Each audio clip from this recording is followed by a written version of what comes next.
Hey, shorties, how you going? How you going? Hey, shorties. Welcome. I see all of my favorites in the chat. Thank you so much. Hi. Um, Amazing to have you all here. Ready for some real talk with JFK? Yes. JFK is a Boston guy who has a lot to say. If you haven't already subscribed to his channel, JFK Showoff, have a look. Amazing. I've been doing some homework and catching up on some of his more recent lives. He and his not offside or not sidekick, but he has someone on regularly called James Jackson who they've got some pretty good insights. It's very entertaining. He's such a showman, I guess, hence JFK Showoff. Make sure you hit like, please, and subscribe. At 9 p.m. Eastern, we will be signing off here and heading straight over to, in the chat, our man Frank Zell and his brother Jim to talk further about the Boulder Syndrome and the not so much about JonBenet Ramsey, but we'll go deeper into their investigations and what they've uncovered over the past 27 years. So make sure you stick around for that if you're able to, but I'm thrilled that you're here now. So without further ado, shall we bring up JFK? Yes, ma'am. What's going on, people? Hello. Hey, what's going on, Miss Shorty? How we feeling? I'm feeling great, actually. How's your weather here? There. Oh, right now it's beautiful. I'm not in Boston right now. I'm down south. So I'm in ATL in Atlanta. So it's I'm on the go right now. Yeah, so it's actually nice right now. Usually it's the last couple of days been very hot out here. It gets hot out in ATL, hot Atlanta they call it. Yes. I'm used to seeing you in your car with your bougie car in the background. So it's interesting to see you've got an OnlyFans there behind you. Yeah, I'm over here. I'm just at this little coffee shop, just doing my thing. Cute. Yeah, but you brought your OnlyFans per in Bev's courtroom. Look, if you can see, you've got that. Oh yeah, the fan. Yeah, I see that now. I see it. Yeah. So I guess the mood is right now, right? It absolutely is. So I have a few questions for you just to give people a little bit more of an idea about who you are before we get into, I guess, the obvious and stuff that everyone's here for, other than you. Where does JFK come from? JFK is I'm an MC. I'm an artist. I like to call myself a creative adult, a child who survived. JFK Showoff is the reason why I call myself JFK Showoff. Showoff is the record label. That's the name of my record label, Showoff Records, with DJ Static Selector. Got a big fan base out there in Australia, believe it or not. And basically we do underground, traditional, real hip hop, whatever how you want to look at it. And it's basically if you're in the know what we do, then you're in the know. It's kind of like the same thing with Karen Reed. If you're in that universe, like the universe we're in, you know everything about this case. If you don't, you don't, right? So JFK stands for Justice for the Kids. It's not what hip hop can do for you; it's what you can do for hip hop. It's always been a message, with me, and justice for the kids, because we're all just kids. At the end of the day, we're just children who survived as we get older. We all got a story. So Showoff comes from the label Showoff Records, and me and Static Selector, like I said, we're partners, and we did a lot of amazing things in the hip hop world. So there you have it. Amazing. That is, I did hear that you in one of your, I think on one of your intros on your videos, you actually say it to the crowd. Anyway, you've got some great music. How did you get into Karen Reed? I know you're a Boston guy. What grabbed you on this one and when? Well, I actually remember the storm. I was out there, and I remember that storm, and I remember that morning, or that afternoon, whenever it popped up on the news. I remember watching it and hearing, that this woman killed a Boston cop with her car, So I'm like, man, she must have hit him and dragged him down the street, So that was my first impression, like something really bad happened to this guy. Like she hit him and dragged him up the street. I had no idea it was, there was no context to it at the time. So I learned about this case in 2022, right when it happened. It was in the news feed for a little bit, and then she got arraigned, shortly after, and then she got indicted like 4 months later, and then it put some more fuel to the fire. And then after that, Turtleboy came out with all these things, and my guy Mike Crawford, I did some stuff with Mike Crawford from the Young Jerks, shout out Mike Crawford, who actually um, showed put me on his platform and pushed me right to in this Karen Reed world. So I knew Mike, and Mike knew knows how I feel about the law and my whole message. So he put me on, and here we have it. We're just talking about the ins and out of this case. Yes, everybody was, because I'm a moderator for the Young Jerks. So Oh, okay. yeah, so the other night, I can't remember which night it was, one night this week, and Mike was going through and asking chat at the end of his stream. It was just a solo stream, and he was asking chat which guests would they either like to see as a new guest or come back again, and everyone was going JFK, JFK. So Oh yeah, you're yeah, welcome yeah. there anytime. It was JFK raining down in the chat for sure. Yeah, Mikey's good people. I know Mikey, from the street. I see Mikey. He's got a dog business, and I seen him probably recently, probably like 2 years ago. I seen him, physically. I seen him walking some dogs out in Salem, Massachusetts, and we said what up, and we exchanged, changed some pleasantries, and he's a good guy, real solid cat, Mike, real good dude. He really is. Okay, so you heard about it on the news, and I think I heard you say in one of your lives that you just kind of took it at face value, but at the same time assumed that Karen, were it true what was being reported, that Karen must have quite, violently mowed him down and dragged him, Officer John O'Keefe, along. When did it become apparent for you as a local that that wasn't the case? Because I know for us in the greater world, we know when we realized, but Right. Like I said, Mikey was covering it, in the Young Jerks. okay. So he really was. Sorry, So it really he was. was. Yeah, so it was the Turtleboy. He had Turtleboy up there, and like Yeah, Turtleboy's known in Boston for causing a lot of shit, right? You know what I mean? So it's like I see Mikey connect with him, and Mikey is a different energy than Turtleboy, right? So I'm like, what's up with this? Why has he got Turtleboy on the show? Because Mikey was all about cannabis before cannabis was legal. Weed was legal in Massachusetts. Mike was a big, is all into the politics of all that, and that's basically where this whole Young Jerks movement came from, as far as my knowledge. That's how yes. I perceived it. And then he had Turtle Boy on there, so caught my attention. Like, what's this conversation about? So I clicked on and I seen what they were talking about, and I'm like, really? So I started, doing a deep dive, and I'm like, man, this is crazy. And here we have it. You know what I mean? So You know? relatively recently, then, or was that sort of at the end of last year? I mean, Yeah, I'd only been, yeah. yeah, that was like I would say that was probably like last year at this time, right? Like it was like yeah, it was like 20, it was about a year ago, maybe like 13, 14 months ago. Fairly Yeah. recent. Yes. And then it's motivated you to write some music, a Karen Reed tune or two, or well, the Snakes. Yeah, Snake Bitten. The name of the song is called "Read Between the Lines." You get it, Karen. Read between the lines, and the hook is Snake Bitten, because this whole case, I got my man Holly Supreme, singing the hook. He's from Brooklyn, New York.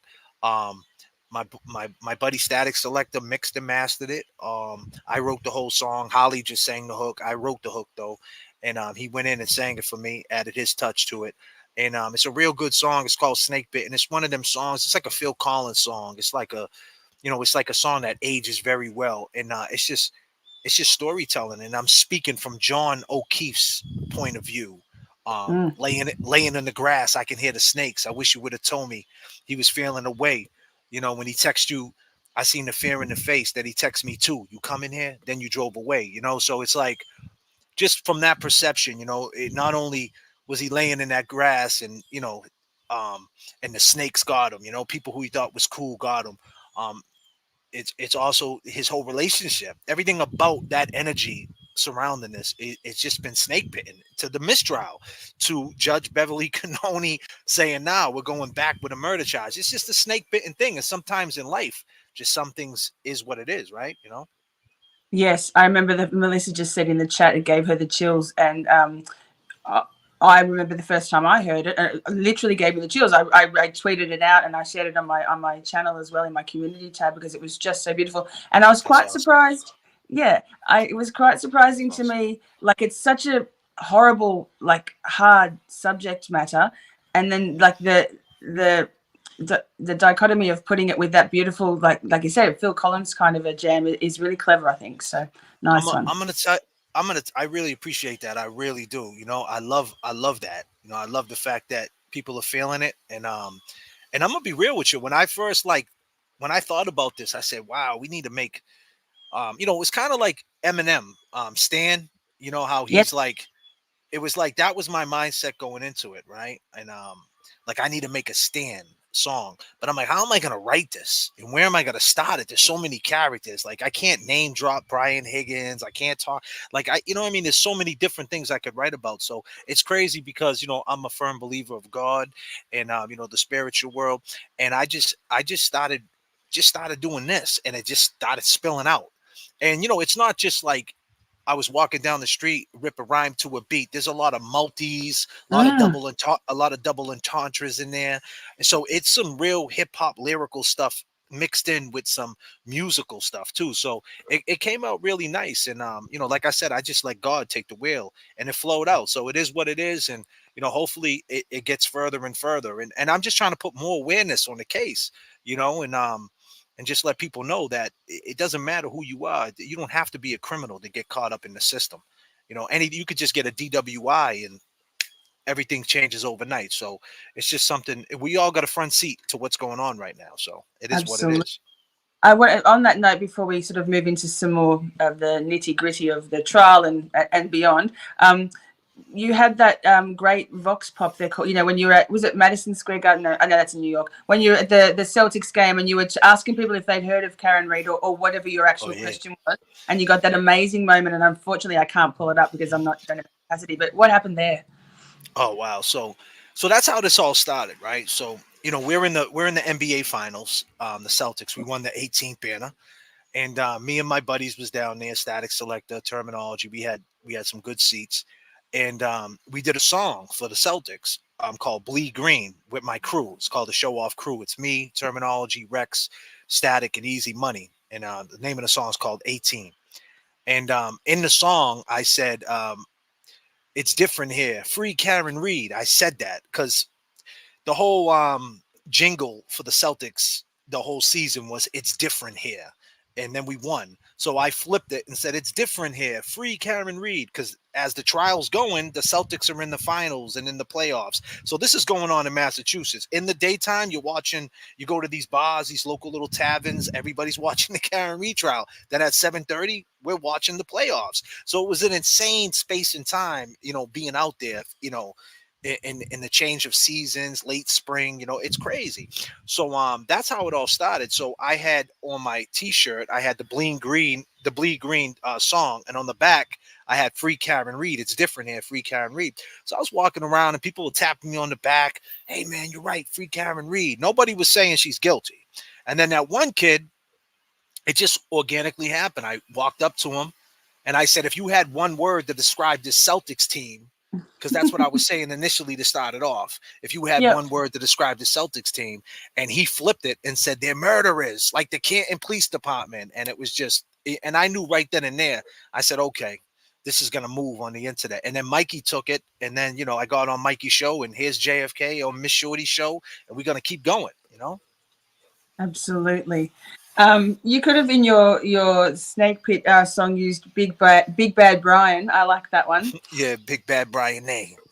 Big Bad Um, Brian, because he's a funny guy. He was on Boston's Finest. A lot of people let that slide through. Um, when you get any type of fame's a monster. You know what I mean? It mhm. really is. I'm around a lot of famous people. I've been around a lot of famous people, and believe me, they act a certain way. And I think Brian, from being on Boston's Finest with Donnie Wahlberg, one of the new kids on the block from Dorchester, he thinks he's somebody, and he thinks he's untouchable. So he's Big Bad Brian A. Wild. Do you think that Big Bad Brian is the kingpin in what went down inside the house? I know you've got some theories about Maddie, backup Maddie McCabe, but Yeah, yeah. Maddie's he's like Maki Mock, he's Donnie, Donnie and Maki, so you got Donnie, mm, you got Maki, and then you got Big Bad Brian A, and you got Maddie M on the backup. We gotta we gotta entertain the people. We gotta have fun with this, even though it's a serious matter. Don't get it twisted, right? If anybody Of knows, course. I know how serious the system is, but we're not gonna go on these lives and sugarcoat shit either. You know what I No. mean? These people think they're somebody. They think they're famous. In these little towns in Massachusetts, they're all connected, and everybody thinks they're better than everybody. And this town over here is next to this town, but this guy in this town think they're better than this town, and they're all connected, and they're all in the same county. It's different towns, different cities, but they're all in the same county. So you got Canton and you got Stoughton, right? It's different cities, but they're all in Norfolk County. You know what I mean? So then you got Mm, the same state police. You know what I mean? So that's how that comes in. So to answer your question, do I think Big Bad Brian A is the guy? Yeah, I think they all want to they all want to please him, you know what I mean? And do what he says. I mean, it's evident, right? That's what happened. It was in his house, and he ran the show. So yeah, I definitely think people kiss his ass for whatever reason. I don't know, but that's what it is. absolutely. I think also it was in his house. I'm not sure whether it was, I don't think it was his beef with Officer John O'Keefe. I do believe it was Higgy. Um, and Absolutely. uh, I mean, people like to speculate or wonder whether Officer John O'Keefe knew anything about, criminal activity. I think Turtleboy and Sean McDonough have both kind of shut that down. That's not what it was. It wasn't it wasn't a planned thing. It was just dickhead men on the drink with egos and grab ass and Yeah, practicing. right. I Yeah, mean, Higgins was talking to Karen, right? And yeah. then Karen, a week before that, the 23rd, she stopped talking to him. She didn't answer him back. Then they're driving back from New York. That's a four. Listen, my business, my label is out of New York City, is out of Brooklyn, and I started my hip hop journey. I started in the 90s, but my show off record started in '07, and so it's been going on almost 18 years now. So, but we're based out of Brooklyn, New York. So that trip back and forth to New York, I know that trip, and there's been many war stories back and forth on that trip, and I'm pretty sure on the way back, Brian was like, "Hey, listen, I was kicking it with Karen, you know, and that's what guys do. Guys embellish, they talk, that's just what guys do. Women do so. Look what Karen did. Karen felt Hmm, slighted and she went behind his back. That's what, no disrespect, but that's what of women do. course. They feel slighted. They go out and check their market value. So that's all Yes. this was. You know what I mean? That's all this was. And I think Big Bad Brian A had something to do with it. Like, well, hey man, if you're so stressed out about it, face him face to face. Uh, You know what I mean? yeah, like And be a man. yeah, Yeah, be a exactly. man. Be a man, buddy. Because it's evident. They're peacocking at the bar. They're ruffling their feathers, doing this. Hey, look at me. It's me. It's Higgins. Uh, But yeah, he's it's just wild. he's just such like I mean, I don't like to shade people's looks, but Brian Higgins is just the most repugnant, ugly thing. Like nothing about him. Um, Nothing about him. You can tell that Karen. Well, I assume Karen was just doing that because of the whole weed whacker thing, and that just sowed a seed for her. And John wasn't necessarily paying her as the attention or the respect that she was hoping for. No disrespect to Officer John O'Keefe, but and I don't think there was ever any sexual attraction there. She was just doing it was an emotional dalliance, just like you say, to check her market value, to see that anybody Well, would like I said in the would song, I'm sorry for cutting you off. I no, said in the that's it. songs, I said in the song, Snake Bitten, I know about your issues. You're not feeling well. What you going through, girl, is a living hell. Sometimes I bug out. I flip and yell. Just come out tonight. We can sip and chill. So I said that because she had issues. She got MS. And, then she had all these surgeries and she got like messed Mhm. up stomach. When women, you know, she's at the time she was 42. A lot of things are going on in her brain, man, her hormones. It's a tough time. And that's why Brian Higgins is a real piece of trash, because he's an ATF agent. He knows when someone's not in the right space, and he preyed on her. He seen her sitting there doing the weed whacker, and he pulled up on her. You know what I mean? And he let her know, like, hey, look at me. It's Higgins. I'm dirty. I'm grimy.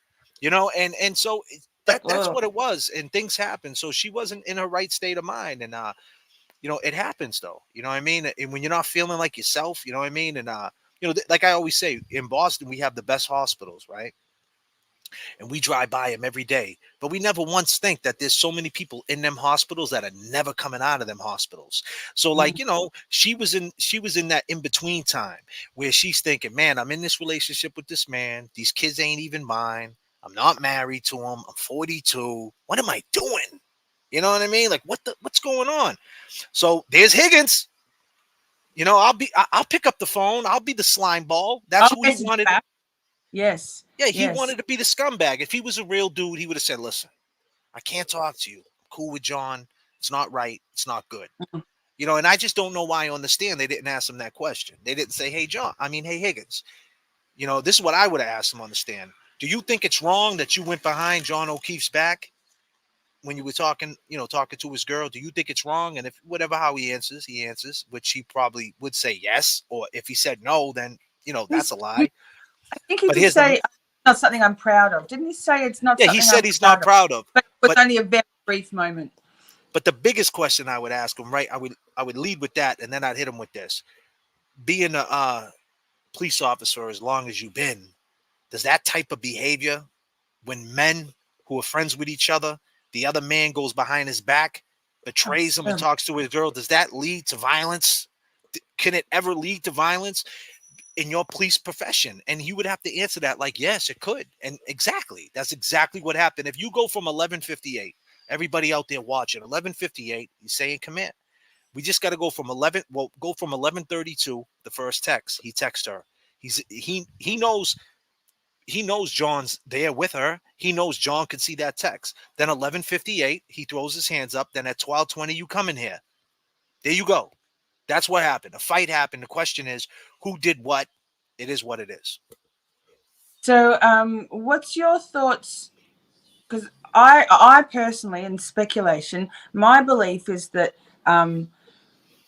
Higgy did they got, I think they got John down, Officer John O'Keefe, down the stairs into the basement, that Colin was still upstairs, that Brian Higgins and Brian Albert, Big Bad Brian, and Big bad was Brian. Hey. and Chloe were all in the basement. I think Right. that Higgins did the one to like, and then John tried to go back up the stairs to get out, hence the ascending stairs.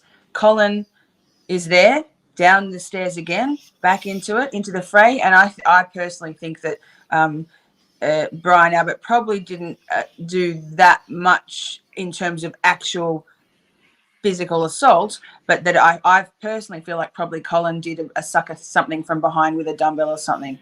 And but Absolutely. do you think? I think so. I think it's something like that. You know what I mean? It's like real. Everybody's going to be real close. Who did what? I mean, Matty M on the backup could have held John Yes. down. John could have been swinging and beating dudes up. And that's the question, Paul. Are you watching Miss Shorty and JFK? That's the question we want to know. What type of guy was your brother? He's an Irish dude. Irish dudes in Boston, they're like Conor McGregor. They're nuts. They like to fight. Is he one of them guys? You push his buttons, he's gonna spaz out and beat everything up. You gotta, when you go to these Irish bars, man, in Boston, you gotta watch out for them Irish kids, man. You know what I mean? They're like, they're firecrackers. You coming at me, dude? You coming at me? Like, it's wild out there. So he's a Boston police officer. Just because he's a cop doesn't mean Oh, that, if someone slights him, he's not going to react. So if someone touches him, we don't know how he's going to react. The only person that can answer that question is Paul. And Paul doesn't never answer these questions like, yeah, well, not for nothing. If it was a fight, I'm sure my brother didn't go out like a sucker. You know what I mean? So that's the thing. Did he just stop beating these dudes up, and then big bad, Brian A hits him, and then Matty M on the backup held him down? Because Matty M, I don't know exactly his stats, but he's got to be at least over 6 feet tall, 300 pounds. If that guy lands on top of you, you ain't getting him off you. So there's so many different things that could have happened. and also, if you think about when Aiden Turtleboy went to the lacrosse game where Jen and Maddie McCabe were there, Jen was just kind of laughing it off, but Matt McCabe actually did get all up in Aiden's grill, like he, using his physical stats to intimidate and affect change in Aiden's behavior. I'm sure Aiden was like, damn, this is a big dude. You know, as much as we're men, you know, when you're out there and you know, and you're about to fight. I know for me, if I'm about to fight, and if a guy's 6'3", 300 and something pounds, the first thing I'm saying is, damn, this dude, I can't let this dude get on top of me. I got to get this dude to the ground. Like, you know what I mean? And I'm sure Aiden, he's a man. I'm sure he looked at this dude like, yeah, he's a punk. I don't like Matty M on the backup. He's a clown. But at the end of the day, you know, that dude's throwing 300 pounds at your face. Anything could happen. You know, Aiden does, you know, what's Aiden's probably like 5'11", maybe 100. No, he's short. Shorter. I think Is he might be shorter five. than that. Yep, Yeah. So what's he weigh? five Like nine. 170, 180? And like, you know, it doesn't match up. So I'm sure he's seen it. And so that's why, you know, it's curious. Was Matty M on the backup? You know what I mean? Because he was taking pictures. Because you would think that, you know, if Matty M had nothing to do with it, he would feel bad and maybe he would be the one to be like, hey, we got to do the right thing. But if he was involved, he ain't trying to go to jail. No. So, you and James Jackson, you're sometimes or most of the time sort of co-host on your channel, and James Jackson. my mods are putting your channel and your links in the chat for me as well. Appreciate that. He, I was watching your episode on Matt McCabe and going through some of his testimony again, and I was interested when James said that he thought that probably it would be Matt McCabe who might be the first one to flip and crack in terms of giving up. Giving up people. I'm interested in that because when you think about the fact that Jen McCabe is the kind of the master manipulator in all of this, in my opinion, and in most people's opinion, like Brian Albert, Big Bad Brian A is the intimidating kind of menacing sort of henchman or rule. He's keeping everyone in line, but it's Jen McCabe, in my opinion, who's done all of the thought, and I think you're on the same page. All of the okay, pivot change, plot twist. We're going with this, all of those things. So if Matt McCabe is obviously married to Jen, I mean, I don't know who's got it worse there, but okay. Do you really think that he'd be risking? Or what's your thoughts on whether he might be someone who's going to flip? Well, that's the thing. If he flips, he got to tell the truth. He got to say that his daughter picked up Colin, and And and Chloe, or whatever, whatever. Like oh, he's got to go against his wife. See, that's my main thing too. oh, People out there, the first phone call that Karen ever, I said this in my last video.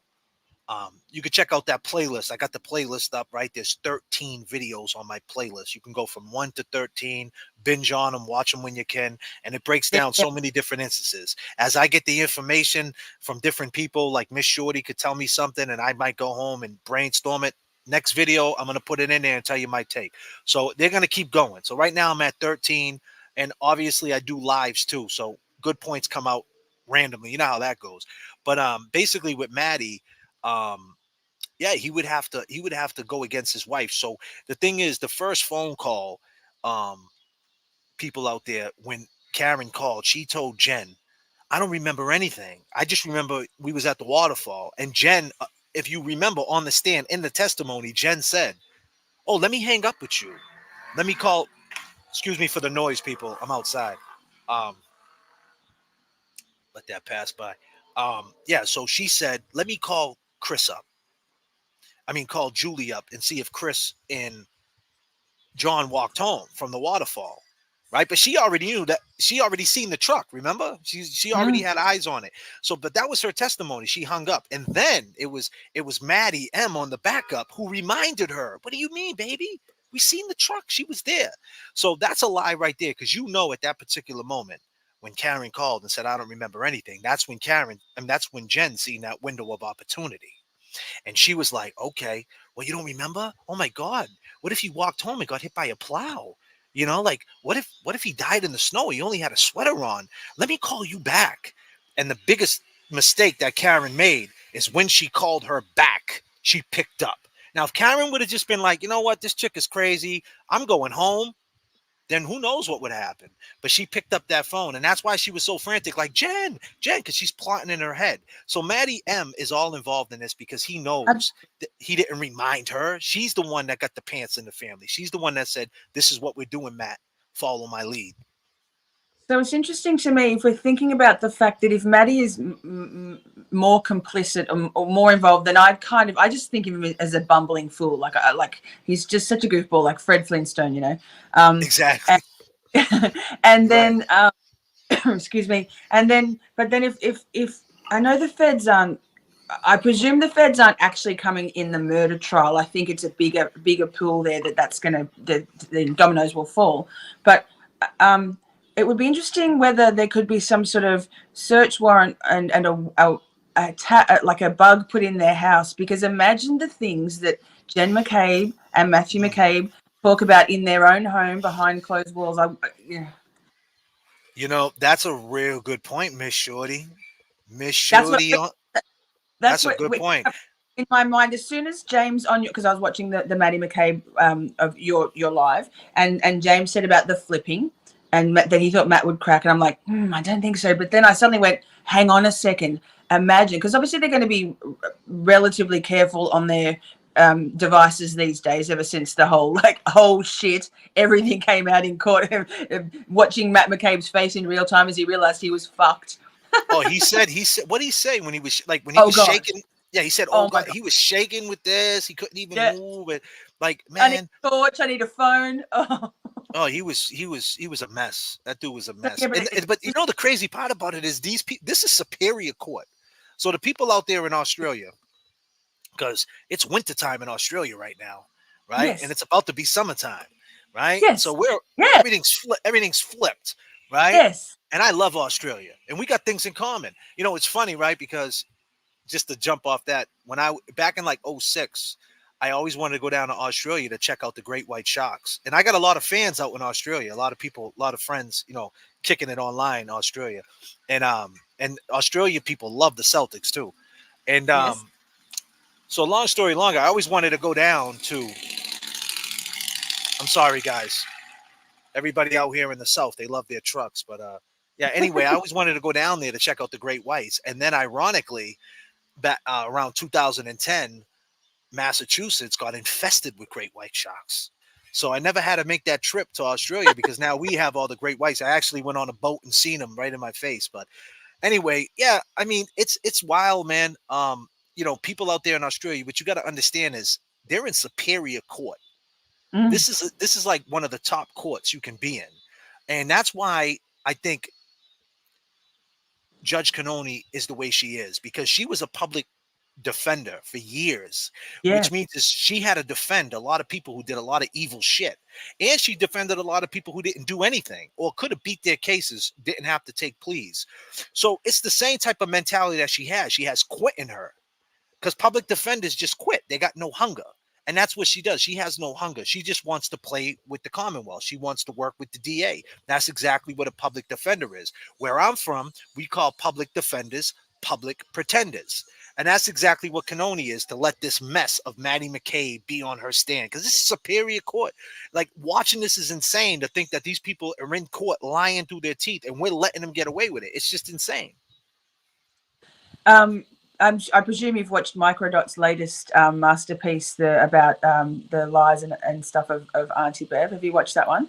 Yes, I did. Shout out Microdots. He let me use a lot of his videos. I had talked to him on Twitter. He let me use his videos so I could, put the image in with my song Snake Bit and read between the Yeah. lines. Yeah, shout out to him. He does an amazing job. And I love it, man, because he's putting the pressure on these fools. Absolutely. It occurred to me when I was watching that one, the most recent one, that um, I wonder how mad all of those people are. Big mad. Judge Canoni, the McAlberts, all of them. Imagine how seething they are. I wonder if they sleep. They must just be so like, oh, all the I mean, time, right? after these feds came in and busted this cat in Stoughton, I'm pretty sure they're shook because they didn't see it. You know what I mean? You gotta, that's been all over the news in Boston. They're showing the SWAT team. They're showing the guy get put in custody. They're showing 100 FBI agents. They're like, oh my God, this is real. For some reason or another, they didn't think it was real. Sometimes you got to see it. You got them Mhm. handcuffs got to get put on you to realize. And they know. And I think that was a statement. And there was some subliminals in the statements that the feds made about how we take every case serious and this and that. And I think they had to figure out how they could get the murder charge, because they got real creative with the murder charge for the Sandra case, Mm. so they could charge him with murder. So they're going to do the same thing, because the biggest problem we had in Massachusetts, the talk in Massachusetts or worldwide, was the feds didn't have a murder statute. That was a Yeah. state thing. And now we realize, Sean, he's been breaking it down. Sean's a Fed. People got to understand Sean is a Fed. So when I Yeah. talk to Sean, I'm talking sports. I got to watch what I say to him. But you know what I mean? But I love Sean. But anyway, yeah, so there's a statute, and they got creative with it, and they charged them with the murder. And I think that was a state, that was pressure on that whole Mhm. DA's Ab- office. Like, look, we got them. We can flip this because there's a cover up. As long as there's a cover up, with the police involved in the whole thing and lying, then we could get a murder charge, and they could get the death penalty. So that's insane. So it's gonna be interesting to see, the next couple of months, what's gonna happen. That press conference with Josh Levy the other day for Sandra Birchmore was very interesting. I loved some of his verbiage on some of what he spoke of. I think there was very serious, heavy intonation there that Meatball Morrissey, all you down there, watch it. Like, we can do this. We just did it. Like, Let me tell you something, right? I had a buddy of mine, right, years ago. We was in the projects in Boston, and he had a Harley Davidson, like a nice bike. He had a Mercedes parked. We was at the courts. We call them the courts, the basketball courts. So he's got his car parked. And then he pulls up on he got his bike out. He's got all his toys he's got out. All of a sudden, here comes this black car tinted up. Two FBI agents get out the car, walk up to him and shake his hand and say, "Hey, I'm FBI agent blah, blah, blah, blah." They just shook his hand and said, "We'll be talking to you soon." And they just drove away. And he was doing some illegal shit, but it messed with his head. He didn't know what to do, and honestly, he ended up going to jail, but he didn't end up going to jail until like 3-4 years later. So they work slow, but they got a abs- 99% conviction rate. So that's how yes, they move, man. absolutely, absolutely. So, so back to I would like to delve further into Matt McCabe a little bit and Higgy, because watching your stuff, like, honestly, I mean, I watched the trial every day twice through two different, like, Law Tubey people. Then I watched all the recaps in the evening. Then I watched the commentary panels like the Young Jerks or uh, Mazza Media, all of those things. But you guys, you and James have been really getting into my brain with some interesting perspectives. So when, like, because I do believe I hadn't ever really considered bumbling clown Maddie McCabe actually being in the fray on that night, but it started me thinking.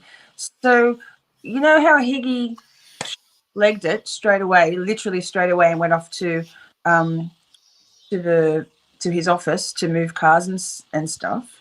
Do Right. you think that he stayed there all night, or do you think he left again to do the ploughing of the drive? I want to know what you think about Higgy leaving in contrast to Matt McCabe and his involvement potentially. Do I think Matty M left? I mean, Matty M could have went back to Fairview. We don't know. He could have went back. Yeah. We don't know if he went back to, like, this is the thing, Shorty. What were they doing? When after that happened, what were they doing? See, Nicole, let me tell you something. So back to the hip hop thing, right? When I do shows, I've been performing since I was 15 years old. You got to memorize your lyrics. You got to memorize things. So it's tough to memorize things.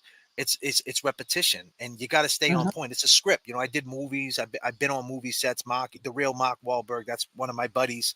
I've been on many movie sets with him, all the way from The Perfect Storm to The Fighter to Ted Part 1, Ted Part 2. You know what I mean? So I seen how this works, this memorized stuff. You got to be in a zone, and you got to block things out. So for them to say, Nicole to say, I was up cleaning all night, it's going to be real easy to roll off your tongue to say I was up cleaning all night, because you know what? She was up cleaning all night. She was cleaning the Yeah, of blood. course. You know what I mean? So, and then with Julie talking about these donuts, it's like you was going to bring the donuts, because before Karen made that phone call and that window of opportunity to get into what you're saying about Higgins going to the police station. He went to the police station to see what was what, and he knew he had a window. Because if it would have went over that window, who was gonna discover the body? Someone has to discover the body. They're gonna discover it at 6 a.m., 8 a.m. Say they leave. What if no one sees? Because it's snowing outside. What if no one's outside? Right? I mean, this is the hypothetical. If it's past that window of opportunity where they can, because they got to manipulate the police. So when he's seeing Lank there and he's seeing this one there and all these people there, he knew, okay, someone has to discover the body before this window closes. And I think it was going to be Julie. She was the one Yes. who left the night before. I had a headache. Well, I think that's both. I don't want to, get you. I know you're No, no, monetized, so ain't I. no. Right. But, I don't. She left with a headache. Did she leave with a headache, or was she really upset that Karen was there and messed up the energy? Because she said she started her night at CF McCarthy's. And that's where John O'Keefe and Karen started their night. So the question is, did they bump heads at CF McCarthy's and words were said? We don't know. The only person that can answer this question is Karen. But my thing is, I think she left because of Karen's energy. She didn't like it. Karen was the star of the show. And, and she left. So my point is, maybe that's was going to be the lie, because you don't really have to memorize that now, because it's true. She did leave. And then she was going to bring the donuts. I was going to bring the donuts because I didn't get to hang out in the festivities last night. So I decided to bring him 6 donuts for his birthday. And by the way, John was laying on the grass. So Higgins went to the police station to manipulate, move some things around. But then that was the issue. Karen called in that window of opportunity. And there you have it. She doesn't remember. Put it on her. Let's do it. Julie, stay in the Walgreens parking lot. Because here's the thing. It's a blizzard. Okay? It's a blizzard. Was her car in the garage, or was it outside? The plow trucks are going up and down. So she never once said I had to shovel my car. Like, if you had to leave your house at 8 a.m, like during the midst of the blizzard, you would probably throw that in there, right? You'd probably say, yeah, I left my house. I had a shovel, and then I had to go over there, and there was snow there. But she made it into their driveway, no problem. No one shoveled their driveway. So the question is, did she shovel her car? Probably not. She probably was out all night. So the car was already warmed up. She was in the storm. When you're in the storm don't seem so bad when you're in it. It's when you park your car for the night, you shut down the shades, and then you wake up and open your door and say, oh, Jesus, I got to deal with this. But she didn't have to deal with it because she was up all night calculating. They were all in touch with each other, figuring out who was going to find the body and how they were going to try to stage this. And Karen, unfortunately, made that, picked up the phone call when Jen called back, So that's my take on that, if that makes sense. Back to Julie Albert saying she had a headache, and she said it was a migraine. I suffer from migraines. And even at the time, the way she relayed that part of her testimony was really clear to me that she actually didn't have a migraine at that time, because there was no like feeling behind it. And like, even I know she was chewing gum and she was very like, oh, yeah, whatever. But yeah, that 100%, she didn't have a headache or a migraine that night. Even when she was talking about sitting up in bed, when you've got a migraine, you don't sit up in bed. You do not. You lie down and you wish the earth would swallow you up because you're in so much. Who's going to find the body, Miss Shorty? Yeah. Someone's got to find the body. We're going to put him out on the lawn. We're going to say the plow hit him. Who's going to find him, though? Who's going to be the one? It has to be you, Julie. Because, Julie, it's your son, Colin, who hit him with the weight. You got to step up. And Chris, he controls his wife. And it's funny. Chris said he walked home. I don't believe that either. I believe he called Julie back, and Julie circled the block and picked him up. This guy wants to get clothes. I got to get clothes to go down to the waterfall because I got to change up. Why do you got to change before a blizzard to go down the waterfall? The way he tried to describe it, clean Chris A., he tried to describe it. I was working all day. I really didn't want to go down the waterfall. My wife forced me. She brought me clothes, and I went down there, and then I walked home, and I had nothing to do with this. You had everything to do with it. He's the one that set it up. Do you know whether the Dunkin' Donuts was even open that day, that morning? No one's ever been able to answer that. Yeah, and that's another thing. The Dunkin' Donuts wasn't open, especially post-pandemic. Post-pandemic, a lot of things don't open up. Like, a lot of Dunks in Boston, since, Dunkin' Donuts was invented in Boston. So, like, we love Dunks, right? It just is what it is. But certain Dunks are smaller than other Dunks, and it's all a franchise. So it's up to the owner. Did they open it at that time? Was it open? We don't know. But definitely post-pandemic, a lot of people don't want to work, so they don't want to work as it is when the weather's nice. Do they want to come in a blizzard to hand coffees to plow drivers? I don't know. That's a tough one. It's wild. Okay, let me think. Do so. So was she? Do you think then that they neglected the McAlberts as a group, then neglected to sort of refine their story, which they've had to because Karen made those calls to Jen that night. It's just interesting then that they didn't quite have it all properly streamlined for their testimonies. What are your Because, thoughts on that?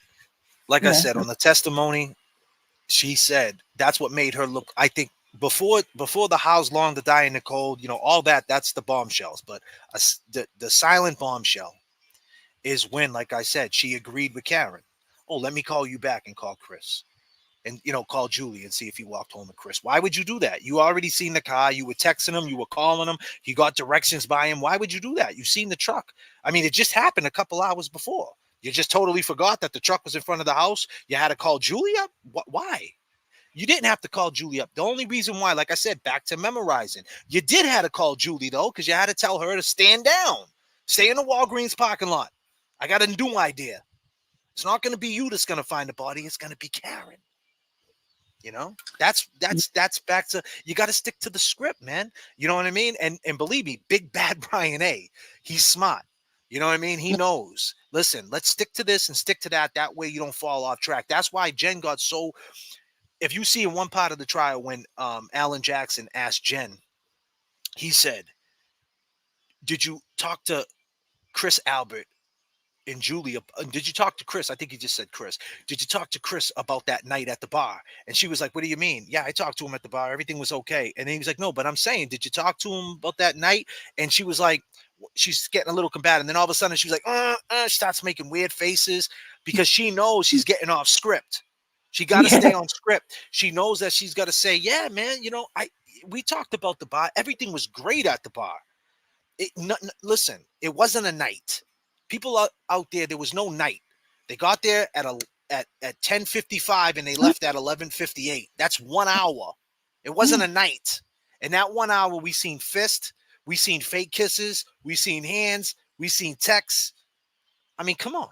It just is what it is. And Karen, my main thing when I first started this journey with this Karen Reed thing was I was asking Karen that question.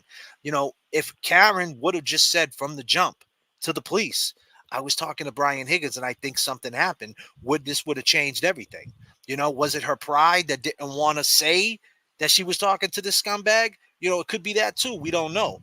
I think if they would have dropped the murder charge, my opinion, I think that, and they would have just stuck with the manslaughter, I think we might have seen a Karen Reed appearance on the stand if it was just manslaughter. So back to Higgy and the messaging, as you've just touched on that then. So what's your thoughts on his, I know you talked about this on your own live, but Karen's John's dead message to Brian Higgins in the morning and his non-response. I thought previously I was just thinking she was just sending the news and it was a flat affect in her message because she was just in shock and over it. But I think you have a different perspective on that, yeah? Oh yeah. It's 11:45 a.m. She just left the psycho bin. And that's another thing. After it happened, right? What did she say? She said, "It's all my fault. I'm going to kill myself." Why would someone say that? Because she knows, shit, I let him go in this house. And I knew that these guys, it was either going to go two ways. The reason why she drove off is because in her mind, she got mad when she drove off. In her mind, she's thinking he's going to go in there. It's going to be bros over hoes. And they're all going to say, "Hey, look at these texts. Look what Miss Shorty was texting me. She was talking about JFK. You're hot. Love you. Look. She's no good, John. She loves me." And we're going to be like, "Man, forget that chick, man. Get past me a beer." She was scared about that. That's why she was calling him a pervert, deflection. Because she was basically saying in so many other words, the reason why I even talked to Higgins, because you was acting like a pervert in Aruba. She was deflecting. Two wrongs don't make a right, Karen. Karen's not innocent in all this. She's innocent of murder and all this, but she played her part. Yes. Now, to segue into that text at 11:45 a.m., she didn't text him, "John's dead." She didn't say John's dead or oh my God. She didn't text. She didn't say what are we gonna do? Um, can you help me out in this situation? Can you come pick me up? She never said that. She said John died in the past tense, as if she was saying John died over your over your Yeah, bullshit. You know what I I mean? had I had never thought of it like that. Like mind literally blown. It's very, very good insight there. And it's JFK. 11:45 a.m. I mean, why would she call a cop? You know what I mean? Why would she, if she just killed somebody, why would she call an ATF agent? If anything, she would call them up to try to say, "Hey, listen, I didn't do what they say I did. Can you come help me?" And if Brian Higgins really, excuse me, if Brian Higgins really had nothing to do with it, he would have I mean, he would have said, "Okay, I'll help you, Karen. No problem. I'm gonna come pick you up right now." You know what I mean? So that's what I feel Absolutely. about that. Yes, I think that's like I've never heard anyone sort of ponder on that one, and I think you're onto something. I'd only ever thought of it as her as delivering news. John's dead, but it makes a lot more sense. And the fact that he didn't reply, I always thought he was just being a douche, and that he wasn't replying and just showing his character, and also his complicity in the murder allegedly.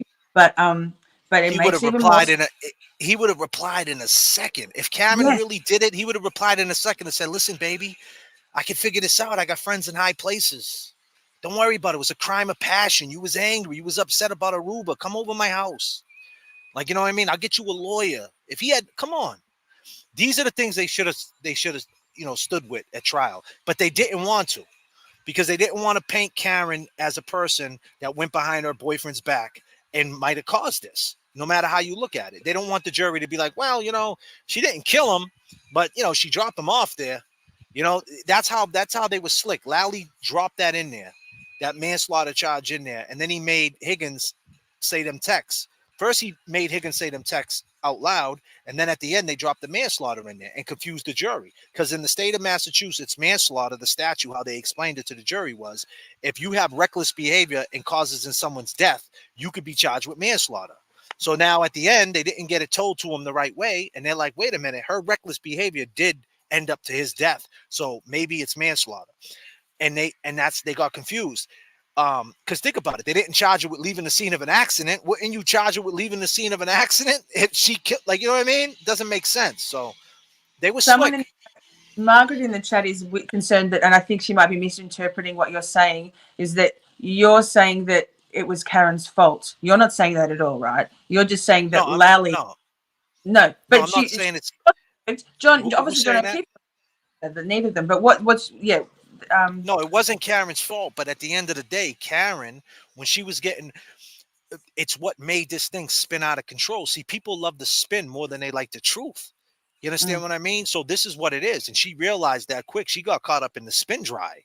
You know what I mean? So they rather hear the spin, and and it got spun out of control. I mean, I think that when she went on Nightline, what if she would have said on Nightline? She would have just said on Nightline, "Listen, me personally, I was talking to this guy Higgins, and I think that he felt slighted that night at the bar. I didn't talk to him." What if she would have said that on Nightline?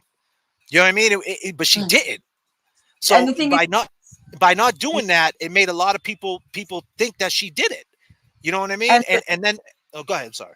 I was going to say, and all the Twitter trolls, the antis, the ones, Karen Reed is guilty folk, were really big on those text messages and the fact that she was cheating, that she's an adulteress, she was doing the dirty on Officer John O'Keefe, and clearly, I mean, I don't think they're necessarily representative of most sensible, commonsensical people in society. Those folks, but had Karen been more upfront about that, I think there would have been a lot of judgment and a lot of people, even more people, rushing to condemn her for those actions, and then you know, Let me break it down to the lady in the chat, right?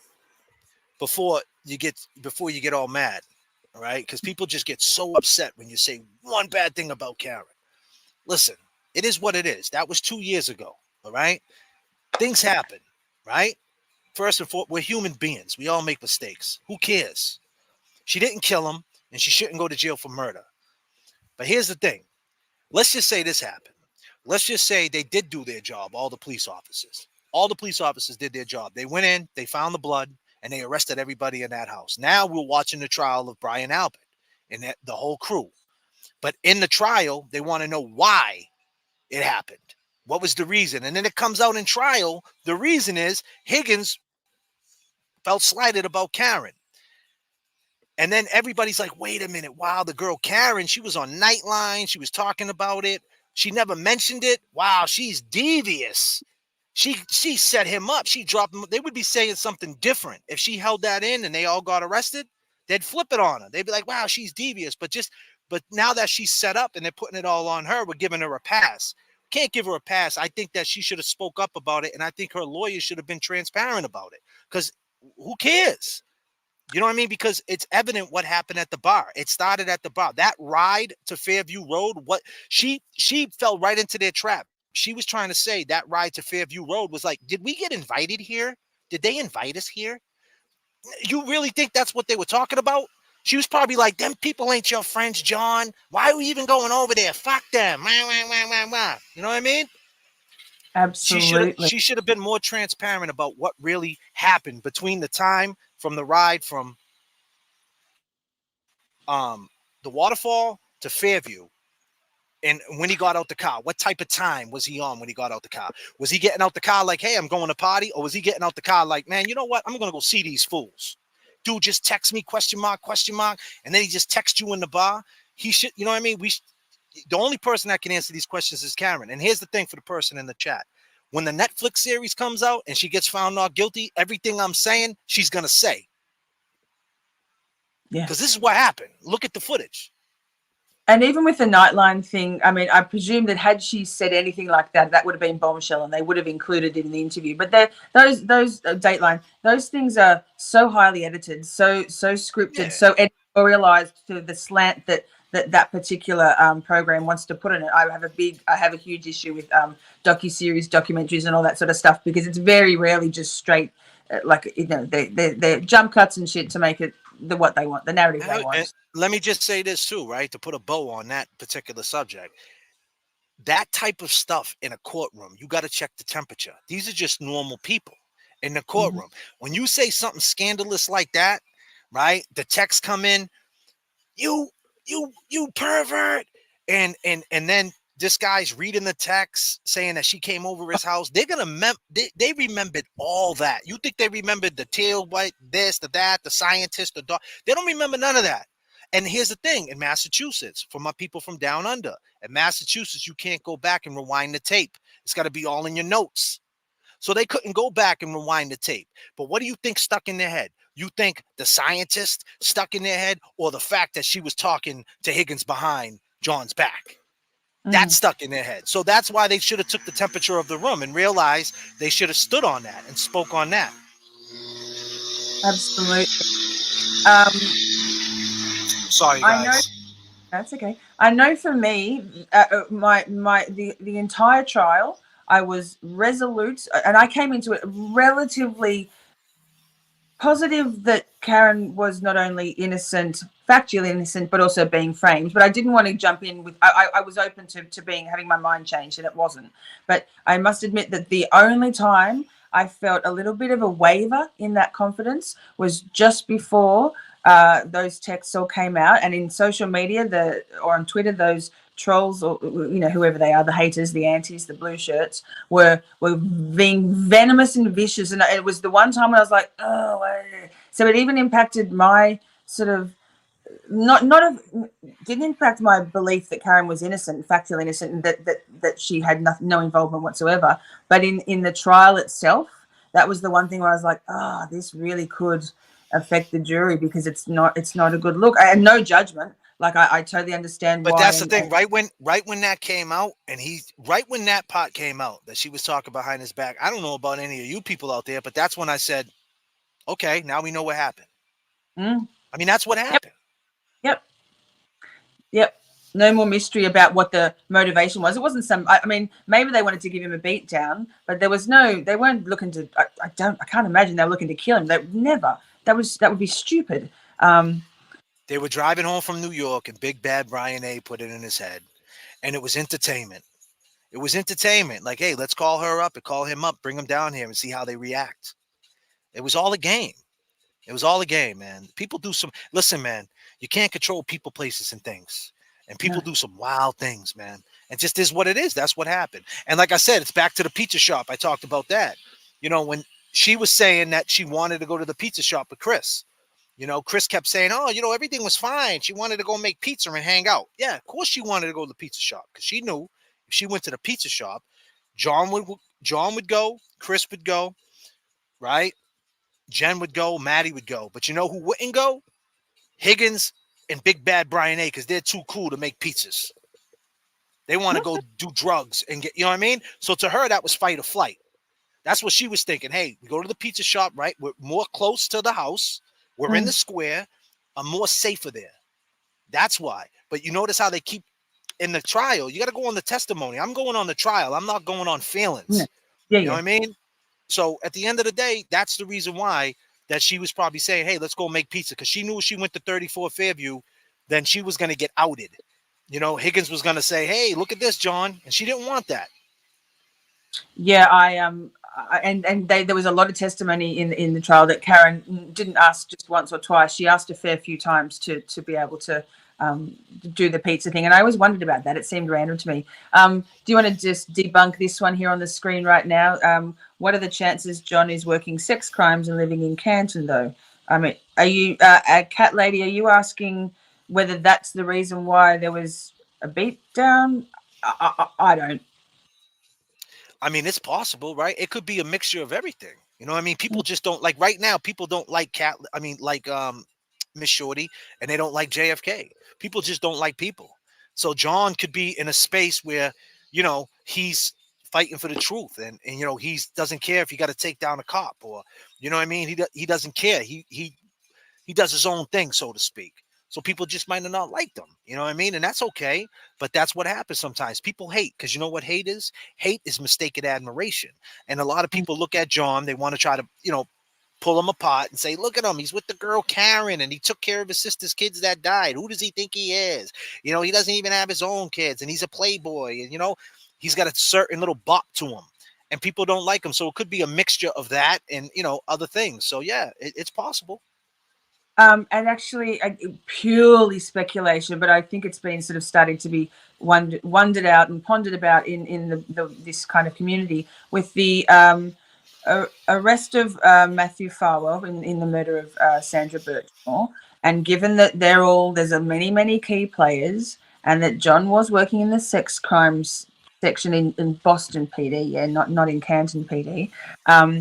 And that the Farwell brothers and et al. And their crew of disgusting, despicable, vile humans were clearly trafficking, and passing around beautiful Sandra Birchmore. I mean, it could be a much bigger spiderweb than just the Higgy, Karen, Officer John O'Keefe triangle. No, you're right. It could be. It could be that he heard about it. You know what I mean? Cops talk. He lives in Canton. He could have been in Boston. State police is state police. He could know a state trooper. Could have been out on detail one night. Could have been working at, by the airport, talking to a state trooper. State trooper's like, hey, listen, did you hear what's going on in Canton where you live? You live in Canton, right, John? Did you hear what's going on over there in Stoughton next door? Man, these cops are doing this, and the feds are coming. It's the same way. People chatter, so it's definitely, cops know cops, criminals know criminals. It just is what it is, man. It is. I do. I think. I mean, there could be something there, but for me, since the beginning of time, murders have happened because of jealousy, greed, and what else? Just It's betrayal, man. Like, feeling slighted. Ego makes decisions for you. absolutely. By exaggeration of self. People are delusional. When people get delusional, like Big Bad Brian A, he thinks he's famous. I'm with Donnie. I'm a Boston cop. You know what I mean? I'm in Canton. I got the dog. I'm a boxer. Brian Higgins. I'm the ATF. I got an office in the Canton police station. These people exaggerate their status. They get delusional. They put delusional accountability on people.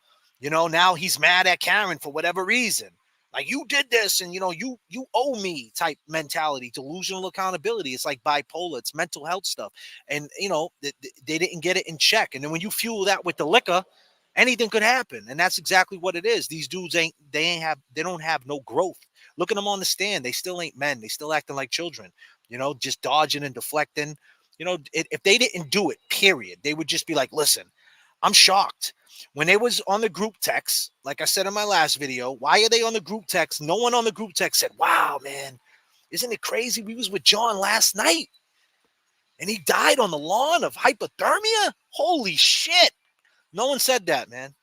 Come on, man. Yeah, I'm a firm believer in you can tell that words matter, and what people say obviously matters, and the words they choose to use. But the things that people don't say, are just as important, and that's just case in point. It's all like obviously all of the Matt McCabe's sort of staking out the Asian house and all of that stuff. Matty M was on the backup. He was on the back. But He's taking pictures. What are you taking pictures for? Why do you care the state troopers are in front of your house? Why are you sending pictures? Why do you care what Kerry's saying? Why? Like what? Like never once did you guys say, "Man, I feel bad for John's kids." You know what I mean? Think about it. Like they lost their mother, they lost their father, now they lost their uncle. Never once no one thought about that because they weren't thinking about that. Because you got to have a certain stomach. They were gambling. When you're gambling and you thinking about losing your house, no, you're in the casino. Nothing matters but trying to beat that casino until you get home and you realize in your bank account you got no money.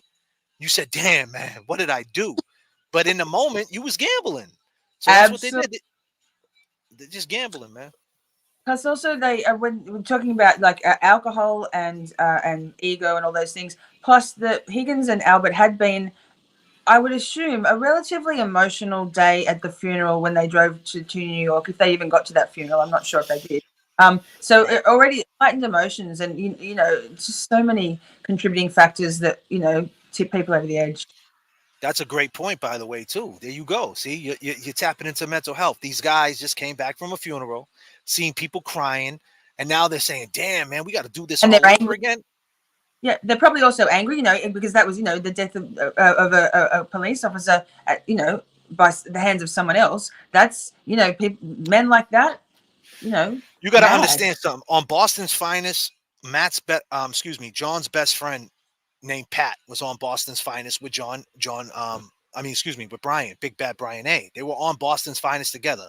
Now Pat killed Laura himself, Sullivan, that Laura Sullivan's baby daddy. but he has another baby daddy. There's Yes, another one. There's another girl that I think three. I think there's three. there might there's I know there's two. I know the girl on the stand. There's another girl, and so I know a girl who was a hairstylist in West Roxbury, and she used to do the girl's hair, his baby's mother, and she used to talk about him all the time. He's on Boston's Finest. This is my baby's daddy. Blah blah blah blah. And then shortly after, they were on IG together.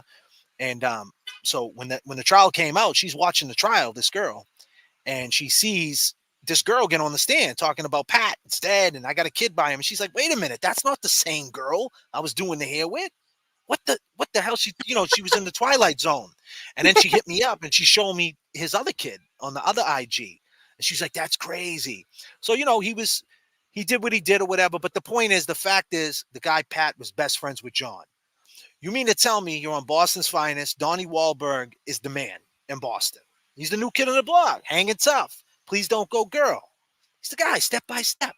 Ooh, baby. He's the dude. You mean to tell me that? Here's a good question. Does John O'Keefe have a picture with Donnie Wahlberg? Because if he does, he probably was on the set. Probably went up to the set to check on check on Pat.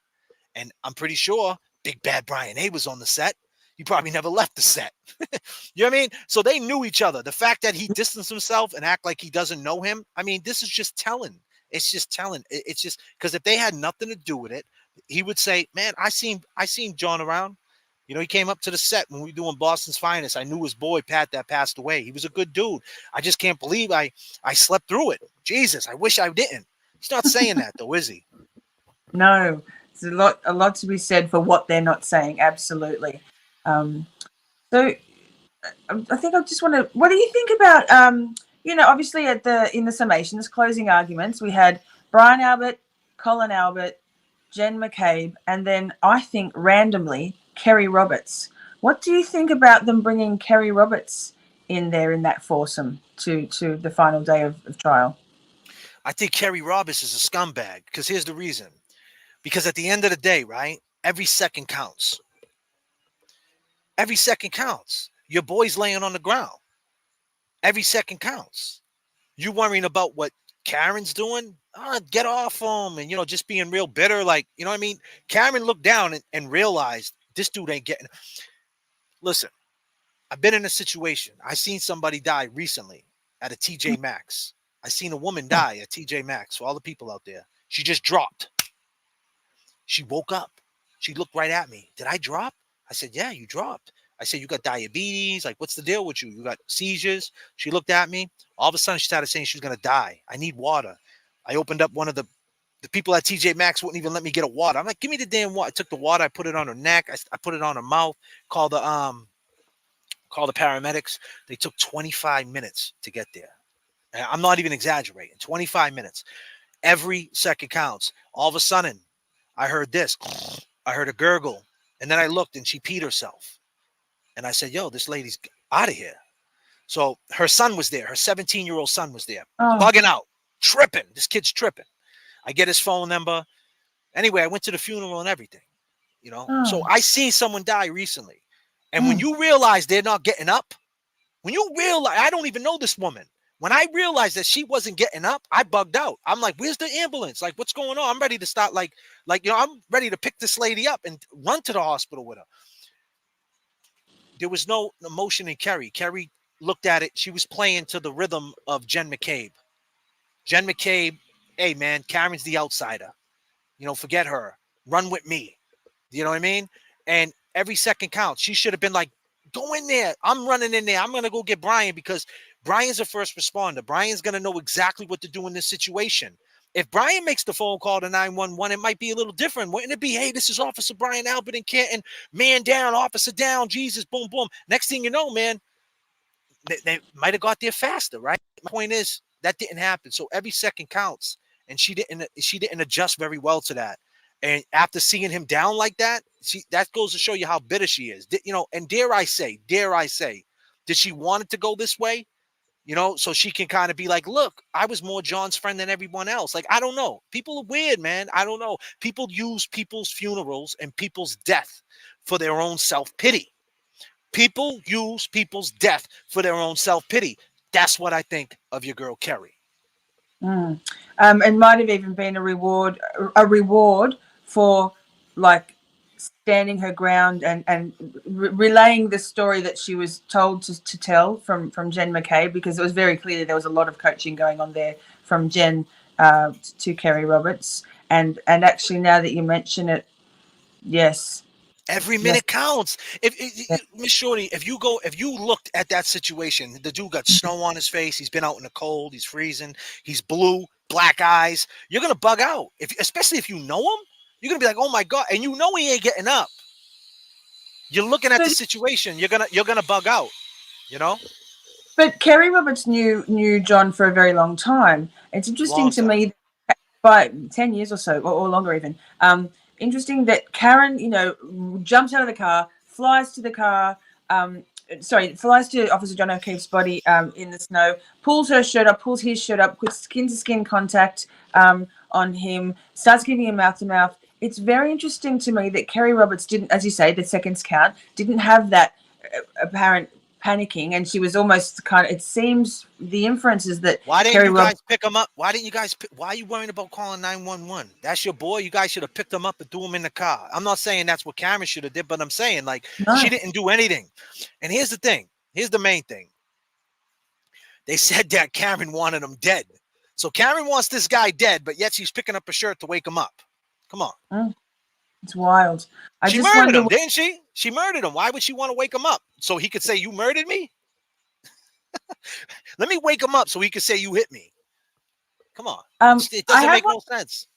I have a random question, and it's bugged me ever since it was in court. When they were playing the video of or was it just audio of Jen McCabe on the phone, Karen's phone was under the seat or on the back seat, and so it caught everything Jen was saying. And it's a very long video. but this is just my curiosity. You know, this, you can hear the windscreen wipers going across on the windscreen. To me, and I don't know whether it's in the US, you guys have different style windscreen wipers than we have in Australia, but it seems to me that there should have just been duh, duh, duh, duh, and it was making a weird three. I couldn't ever make the sound of the windscreen wipers fit the action. Am I just tripping? I think you're not tripping. I think it was on automatic every time like a certain amount of snowflakes hit the window, it does like a quick wipe, bump, bump, bump. You know what I mean? It was on automatic versus like on like a setting. It probably wasn't like on low, bump, bump, bump. It was probably like on auto. Every time a certain amount of snow hit it, bump, bump, bump, it wipes it fast. That's what I would think, you know.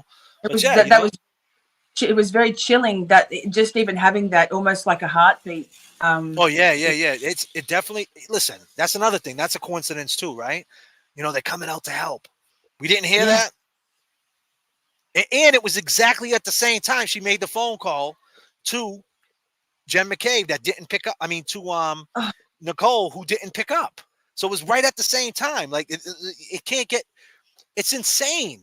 It's insane. And it, like I said, Judge Canoni, she's got a mentality of there's different counties in Massachusetts. You got Suffolk County, Essex County, Middlesex County, Norfolk County. Norfolk County, Middlesex County are more richer counties. They'll basically indict a ham sandwich. You know what I mean? They'll put a hamburger in jail for not enough ketchup. They got the money to spend. And Judge Canoni knows this. If this was Suffolk County, which is Boston, Metro Boston, this wouldn't have went nowhere. If this was Essex County, Lynn, Massachusetts, where I'm from, Lawrence, Massachusetts, it wouldn't have went any further. But this is what they do out there. These people, they get taught, the state police, they get taught. They go to the courthouses. They learn the probation offices. They learn the DAs. They learn. They know that if they go to court all day, they're going to get paid overtime. So if they pick up a charge, they arrest someone for a good charge. They're going to be in court a lot. They're going to get paid more money. If I'm a sergeant, I want to become a lieutenant. The lieutenant wants to become a captain. They want to put the spin on it. This is all a business.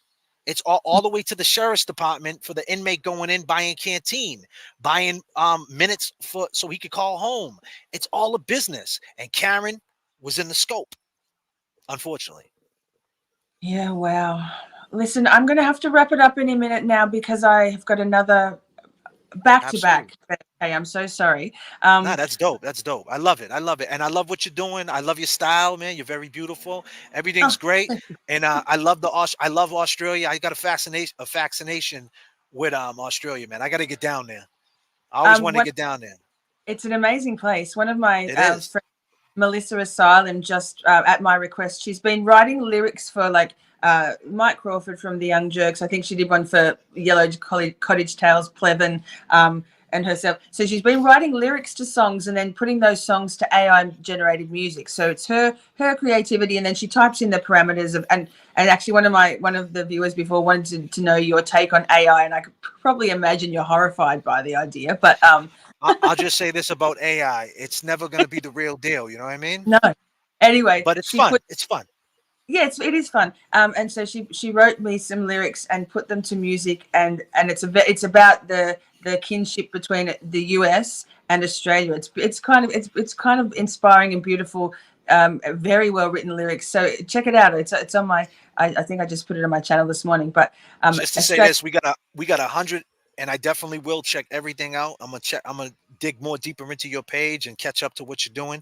We got 175 people on the chat, and I need everybody right now to drop your area code so I can look and see where you're at. And yes, come follow me at JFK Showoff. And Miss Shorty, you got to come on my show, on my stream, and we can get crazy. I'd love to. I'd love to. I'd love to Definitely. pick your brain and even maybe James's brain also, because you guys really have. I'd thought of everything in all of this, and it's turned out this week that I hadn't thought of almost anything compared to what you guys have opened my mind to. So it's been quite interesting to hear some new takes on things. It's amazing. I'm looking at all the area codes in the comment. But We got 508, we got 406, we got 978, 509, 617's in the house. We got 978, 207, 406, 216. We got a lot of people from a lot of different places, Miss Shorty. there it is, amazing. Most of my viewers here are US people. I got a couple of Aussies here in the chat, but yes, Nice. amazing.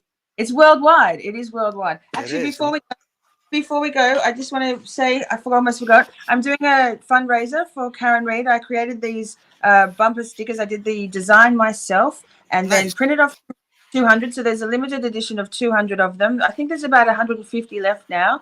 Okay. If anybody would like one of these limited edition, make a direct donation to Karen's Defense Fund. So it's nothing.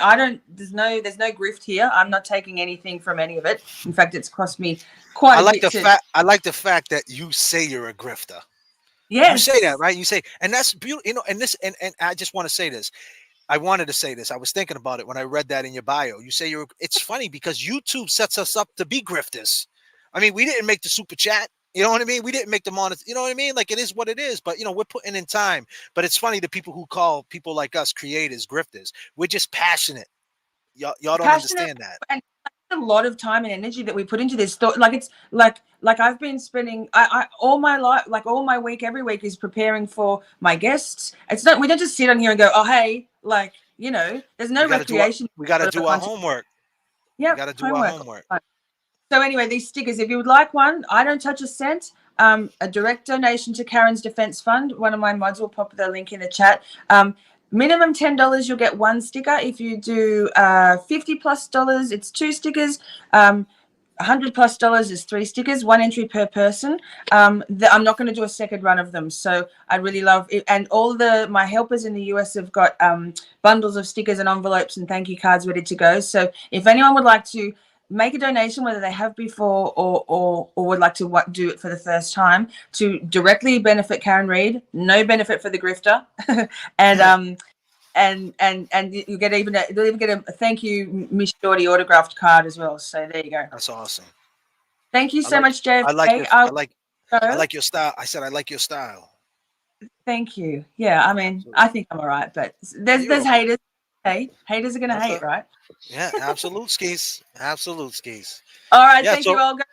That's and stuff. Thank you. Peace. See you, JFK. Peace. I'll see you. Thank you so much. Bye. Peace. Shorties, what do you think? Oh my God. JFK, he's so cool and so thought-provoking, right? I'm not even kidding. Check out his content if you haven't already. Like, I watched some of his stuff and some of his lives and obviously his music videos and was already a massive fan. I've loved seeing JFK on The Young Jerks a couple of times. Everybody loves JFK Showoff. He's real and he says it how he needs to say it. And he's such a showman, like he really is. Check out his content because I can't even begin to tell you how many new things he and his co-host James have sent my brain into thinking, oh my goodness, I genuinely thought I'd heard it all and thought it all before with the Karen Reed trial. And it just goes to show that, you know, we've been all in this for since at least trial began. Some people deep in it, even for the pre-trial motions. And there's always new angles to think about. And I think JFK tonight has really demonstrated that for us. So check out his channel. He's amazing. He's got memberships. He's got super chats. He's got a whole vibe going on his lives where he's often sitting in his car and he plays some of his music. Check him out. Amazing. Love. 10/10. Love JFK. So on that note, shorties, Australian Free Karen Reed people, I'm actually postponing the nationwide standout that's due to be held tomorrow in Melbourne and Hobart and Sydney. We've got some ridiculously wild weather coming up in southern Australia, so I'm calling it. And anyway, if there's any Australian Free Karen Reed people who live in Melbourne, can you come and help me next weekend? Because otherwise it'll just be me like a weirdo standing out there with a sign in the middle of Melbourne, which is like, you know, a few million people that live here by myself. Can someone come and help me? Please. My social anxiety is like, ugh, thank God there's a giant storm happening this weekend because I need helpers. Hashtag help a sister out, help a shorty out. All right. I better go through those super chats and members and things. Thank you so much, everybody. Amy Boston became a new member before the stream. And also there was a few other new members I saw through the week. Kylo Bear, who's always an always giver on Sean McDonough and other channels. So that was amazing. And someone else I should remember. I'm sorry, I've forgotten, but thank you to new members and welcome.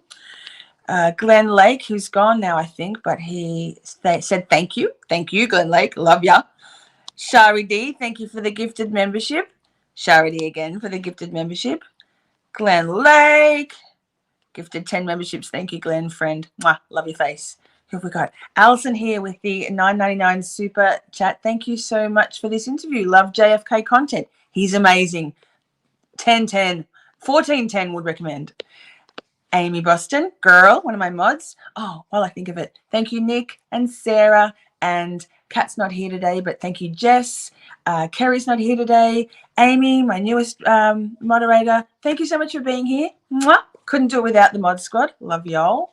Frank Zell, we're about to head over to a new stream with Frank and his brother Jim to talk about the JonBenet murder mystery. Not so much. We're not going to go over those old things that have been spoken about for 27 years.